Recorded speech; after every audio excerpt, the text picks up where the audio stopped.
Hey, everybody. Welcome to the Hurdy Burke Internet Broadcast Network, and this is the Power Hour with Danny L. Smith. And if you listen to this on demand and you saw it on YouTube or Facebook group or maybe being shared out, you can find us on Facebook group at Power Hour Broadcast, Danny L. Smith. Go search it out. Click the join button, and I'll add you, and you can listen to 21 podcasts about personal and business growth. Tonight, we are going to talk about Essentialism. The book is by Greg McKeown, and Danny is going to recap for the book summary, and Danny is a John Wells Certified Maxwell Coach and also over 30 years Caliber Home Loans Mortgage Loan Officer. Danny, take it away. Hey, dude. How you doing? I'm good, man. Better than you. I'm sorry. I'm done.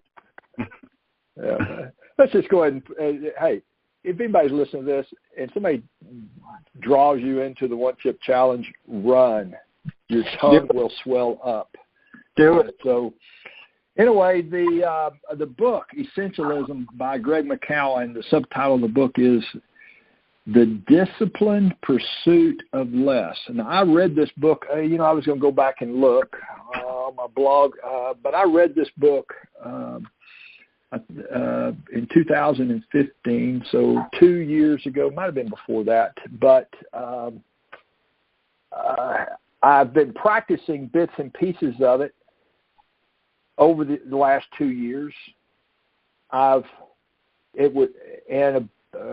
around the 23rd, 24th of December, a friend of ours, Antoinette Griffin, did a workshop little thing at a Friday group that Hurdy and I go to, and had us list out some characteristics, and then she said, pick one of those that you're going to work on the next 27 days. And I picked simplicity. And I realized in this exercise she put us through that I'd been on this road of simplicity for a few weeks, maybe longer. And I'd cut some things out and realized that some of the things I was practicing was out of this book.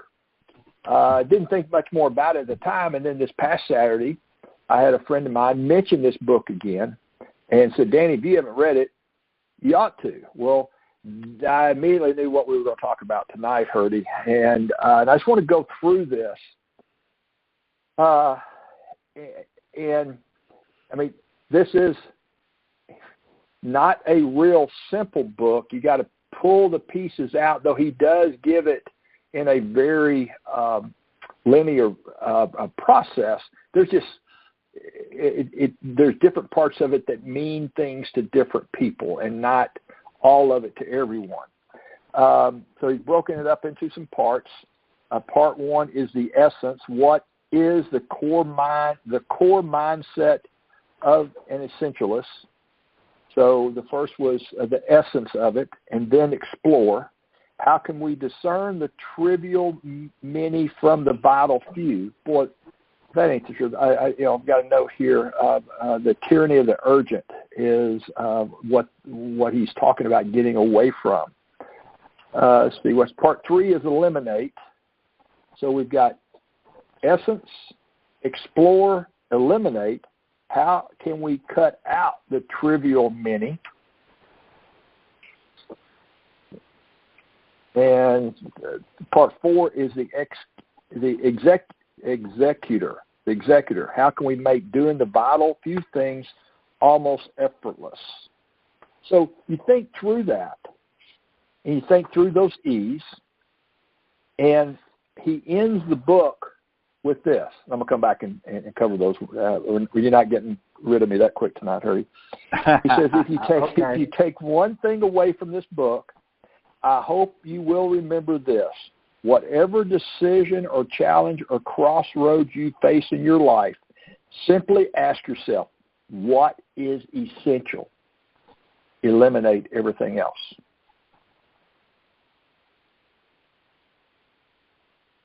Wow. How much non-essential do you do, Herdy? Wow, put me on the spot. First of all, this isn't a one challenge book, is it? No, I'm kidding. No. Okay. So, yeah, no. So ask that question again. Do you mean if you what can't answer it? If you can't answer it, you have to eat No. chip. I didn't understand. I want to make sure I understood the question. Are you saying what am I doing that's non-essential, or what am I eliminating? No, what he's saying is simply ask yourself, if you take one thing away from this book, I hope you will remember this. Whatever decision or challenge or crossroads you face in life, simply ask yourself, what is essential? Okay. You answer that, and then you eliminate everything else. It wasn't your answer. That's good. You know, Herdy, I think about times in my life I've done this. My wife and I, wife and son and dog, in 90, we moved away from Austin for a couple of years, moving back, and wasn't sure what part of town I was going to be working in. So I was going to be traveling a lot between Austin and San Antonio and the wholesale side of the mortgage business, and so we thought we'd live down in South Austin. And we ended up buying a travel trailer. It was a pretty big it was a nice fifth wheel travel trailer, and moved into the KOA. Thought we were going to live there for 3 or 4 months until we found a piece of property. We ended up living there for 21 months in that travel trailer. My job changed, and I was in Austin more. And anyway, found out that some land we wanted, we couldn't have a temporary live in a travel trailer out there while we were building a house. So, but in the process of that, we sold most of our furniture, put the rest of it in a storage, put everything else in a storage, and put things in the front of the storage that we thought that we would need, right? And we went over there, on and off the first couple months. The last 12 months of those, we went in there, we think, twice to get something. Essentially, we lived with the essentials. You think about when the government shuts down and they lay off non-essential workers. You kind of wonder why we have other people that are not essential. And so I remember reading this book and going through this and thinking about, well, what is not essential in my life? And I cut out some things then. Tonight, going through this today, looking at the notes today, going through it tonight here for a few minutes with you and moving forward, I know I'm going to be simplifying some things by cutting out some more non-essentials. So executor, what were those 4 E's? Executor, eliminate, get these pages marked, explore, and essence. So what is an essentialist? McKeown says that the way of the essentialist means living by design, not by default. Instead of making choices reactively, the essentialist deliberately distinguishes the vital few from the trivial many, eliminates the non-essentials, and then removes obstacles so the essential things have a clear, smooth passage.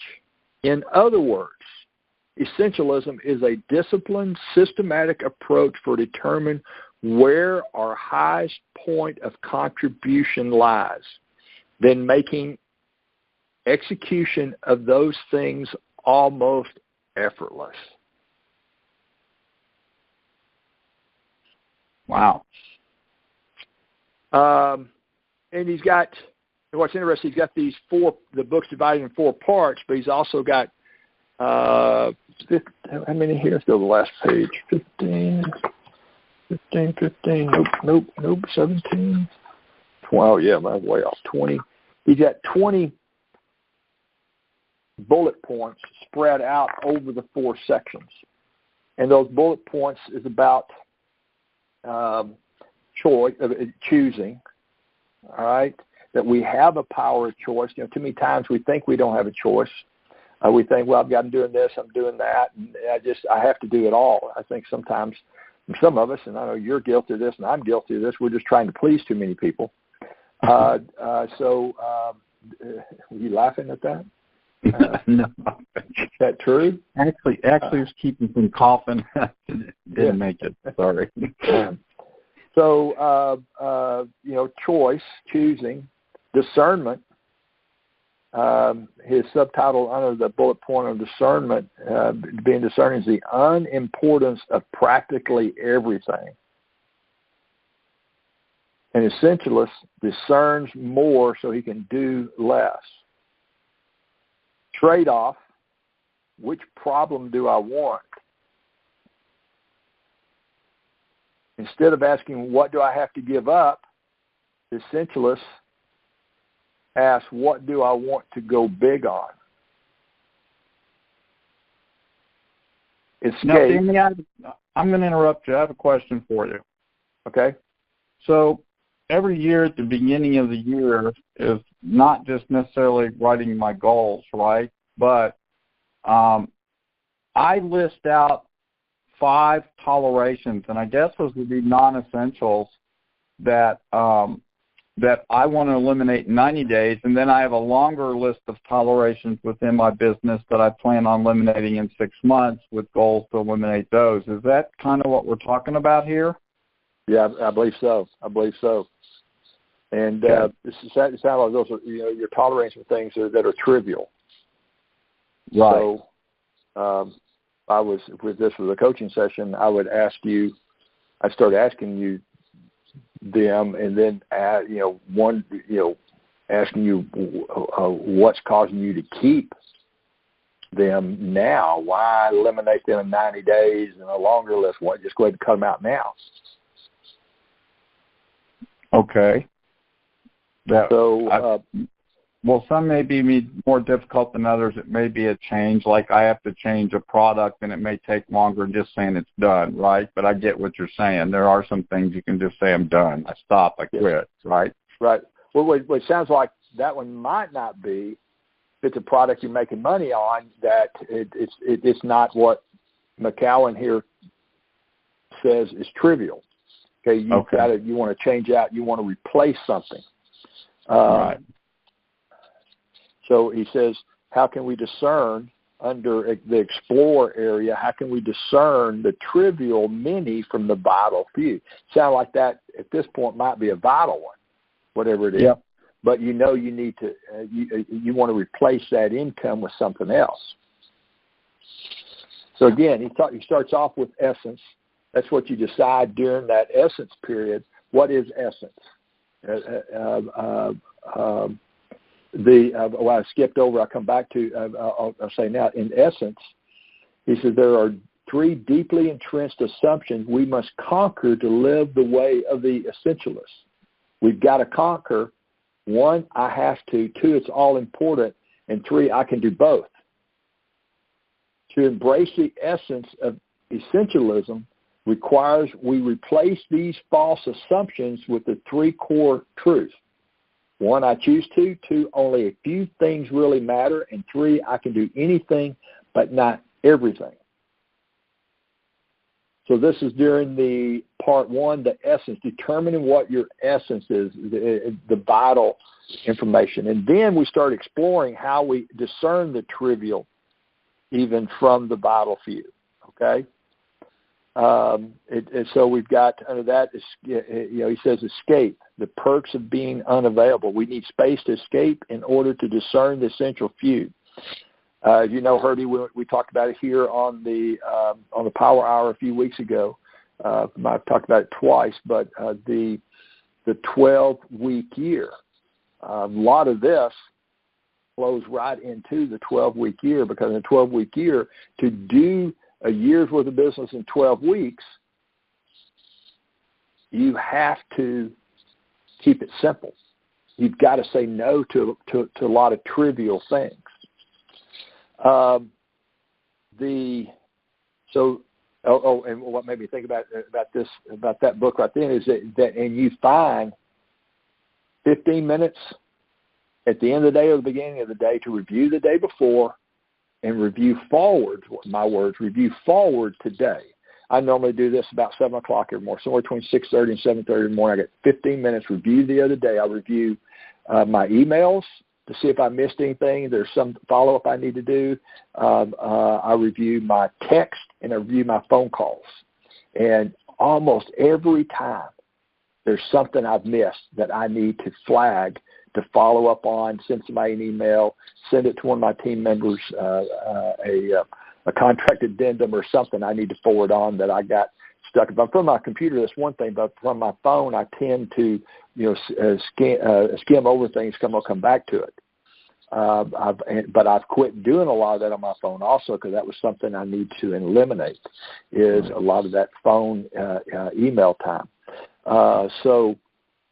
But also he says you take 3 hours a week, turn your phone off, stop everything, turn your computer off, and take 3 hours a week to look at where you're at and where you're going. It might be during that those 3 hours that you do read a book, okay, or you do learn something. You dig in for most of that time into something you need to learn to help you move forward better. So same thing here, escape. We need space to escape in order to discern the essential few from the trivial many. Unfortunately, in our time-starved era, we don't get that space by default, only by design. So he lists three types of space: space to design, space to concentrate, and space to read. Another bullet point under explore: look, see what really matters. A lot of good notes there in that, but what he says is, here are some tactics to help you focus on the big picture. Keep a journal. Get out into the field. Get out there and fully explore the problem. Keep your eyes peeled for abnormal or unusual details. Clarify the question. What question are you trying to answer? Gets into more detail in the book about what those really mean. Some people say, well, they might not mean anything to me. I'd say, well, what if they did? If that statement, what question are you, keep your eyes peeled for abnormal or unusual details. Ask yourself that question.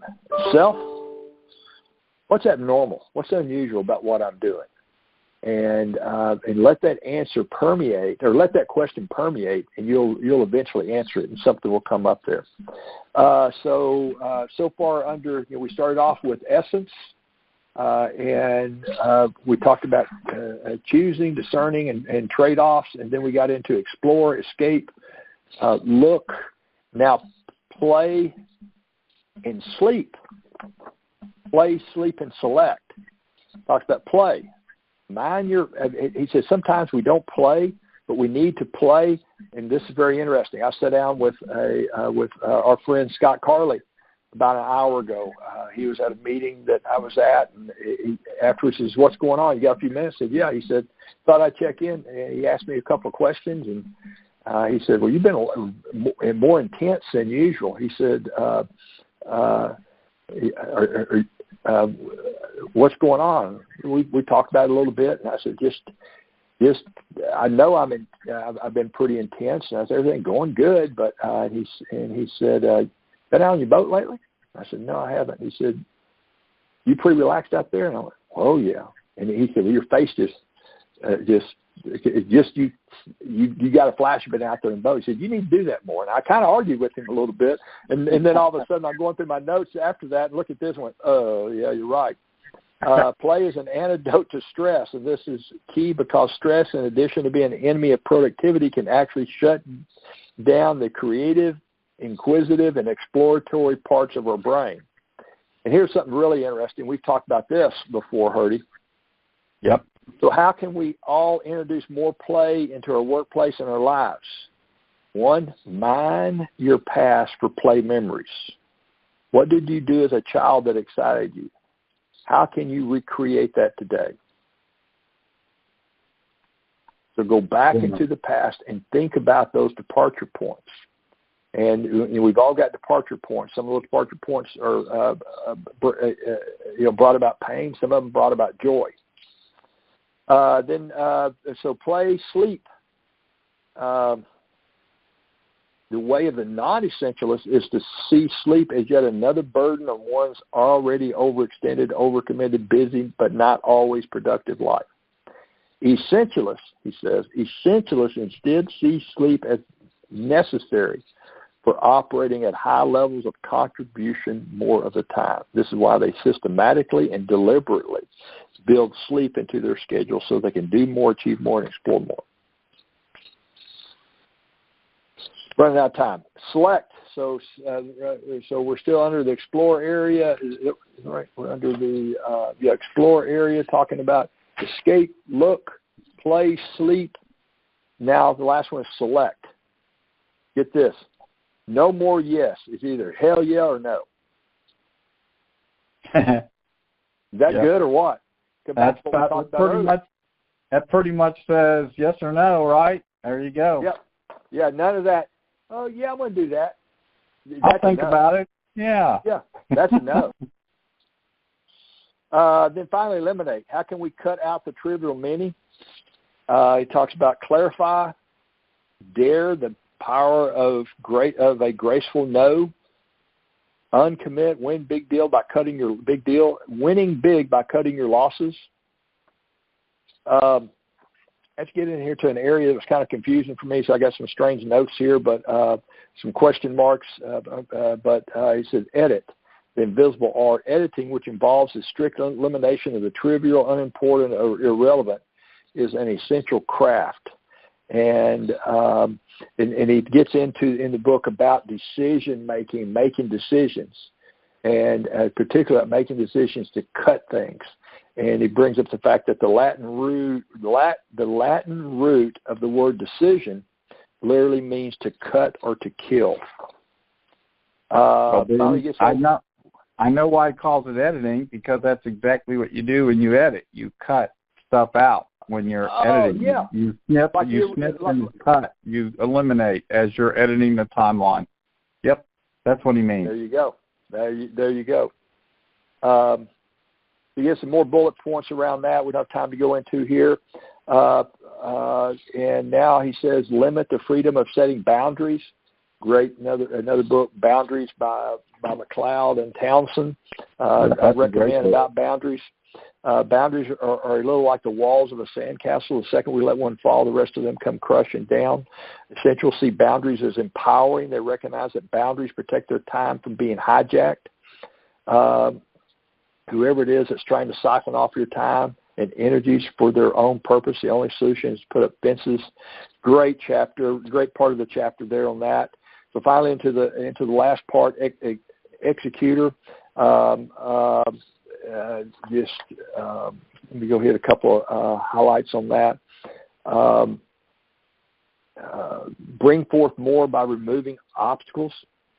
The question is this: what is the slowest hiker in your job or your life? What is the obstacle? In other words, what's grabbing a hold of you and riding your coattails that you're bringing along? What is the obstacle that is keeping you back from achieving what really matters to you? Essentialists don't default to Band-Aid solutions. Instead, they look for the most obvious or immediate obstacle. They look for the ones instead of looking for the most obvious or immediate obstacle, they look for the ones slowing down the process. Then finally, progress, the power of small bites. Instead of trying to accomplish it all at once and flaring out, the essentialist starts small and celebrates the small successes. Research has shown that all forms of human motivation, the most effective one is progress. Why? Because a small concrete win creates momentum and affirms our faith in our further success. Then he gets into routine, the genius of routine. The essentialist designs a routine that makes achieving what you have identified as essential. The essentialist designs I might have typed this out wrong. The essentialist designs a routine that makes achieving what you have identified as essential the default position. Yes, in some instances, an essentialist still has to work hard, but with the right routine in place, each effort yields greater results. Finally, focus on what's important now. Get present in the moment. Ask yourself what's most important this very second. Sometimes you need to take deep breaths. Pay attention. Had somebody call me this morning pretty stressed out about something. I asked a few questions about it. And I said... and you said, don't eat that chip. Yeah, really. I said, take a deep breath. Just take a deep breath. and because it's not that bad. And so anyway, pay attention throughout the day for your own Kairos moments. You know, Kairos is if I remember, Chronos is time, like our watch. Kairos is a true time in the moment. You're living in the moment. Pay attention throughout the day for those Kairos moments. That's Kairos. Write them down in your journal. Think about what triggered that moment and what brought you out of it. Now that you know what triggers a moment, try to recreate it. That's what's happening when we go back and look through our departure points. We're going to be throwing out a lesson through our accountability, ownership. Don't know what we're going to call it this year, Herdy. We did do one this year. Right. I know you're involved in two of them in 2000, and I think one in 15 and one in 16, and kind of adding some new things to it. But a big part of it is sometimes going back in time and looking at some winning moments and what triggered it, what in your environment triggered it, who is in your life that triggered it, and try to re-trigger that. I think it's especially important to those of us like you and I that are going through whatever stage in life in our 60s, and we seem to become we're becoming more logical and less creative. So anyway, that's the essence of it. For the essential life, there are two ways of thinking about essentialism. The first is to think of it as something you do occasionally. The second is to think of it as something you are. In the former, essentialism, one more thing to add, your already overstuffed life. In the latter, that's where I'm trying to move into, it is a different way, a simpler way of doing everything. It becomes a lifestyle. It becomes an all-encompassing approach to living and leading. It becomes the essence of who we are. Dude, that's what I got for the day. I love this book. I love the fact that all of a sudden it's popped back into my life in the last 2 weeks, and awesome. And other people have brought it up, and I don't think that's a coincidence. Never is. Yep. Never is. Right? Good stuff, Danny. Thank you. What do you got going on? You got some end-of-the-year specials. Let's talk about that for a second with the video six-pack and some things you're doing.